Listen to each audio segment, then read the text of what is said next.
ଚମଡ଼ା ଉଠିଲା, ବାଘର ଦାନ୍ତ ଉଠିଲା।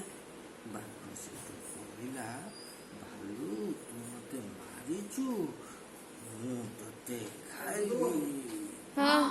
ଯେମିତି କହିଦେଲା, ବାଘ କଣ କଲା ନା କାମୁଡ଼ି ଦେଲା ଭାଲୁକୁ। ଯେମିତି ଭାଲୁ କାମୁଡ଼ି ଦେଇଛି, ଭାଲୁର ତ ବଡ଼ ବଡ଼ ରୁମ ଥାଏ, ସେ ରୁମ ଗୁଡ଼ାକ ତା ପାଟିରେ ଅଲଗା ହେଇକିରି ପଶିଗଲା। ତା ଦାନ୍ତ, ଉପର ଦାନ୍ତ ତଳ ଦାନ୍ତ ଦୁଇଟାକ ବାନ୍ଧି ହେଇଗଲା। ବାନ୍ଧି ହେଇକିରି ଆଉ ବାଘ ଦାନ୍ତ ଖୋଲିଲାନି ରେ।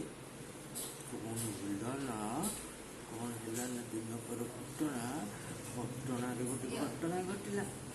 ଘଟଣା ଘଟିକି ତାପରେ ଘଟଣା ହେଲା, ଘଟଣା ପରେ ପୁଣି ଅଘଟଣ ହେଇଗଲା ରେ। ହେଲା ଅଘଟଣ, ପାଣି ଗୋଟେ ଥିଲା ଜାଗାରେ, ଗୋଟେ ଗିଲାସରେ ଗୋଟେ ଗିଲାସ ପାଣି ଥିଲା, ବାଘ ତା ଭିତରେ ବୁଡ଼ିଗଲା ରେ। ଯେମିତି ବୁଡ଼ି ଯାଇଛି, ବାଘ ଗାଧେଇ ପଡ଼ିଲା। ଗାଧେଇକିରି ଉଠିକିରି ଆଜି ଜଳଖିଆ କାହାକୁ କରିବେ? ଗୋଟେ ମୂଷା ଛୁଆ ମିଳିଲା।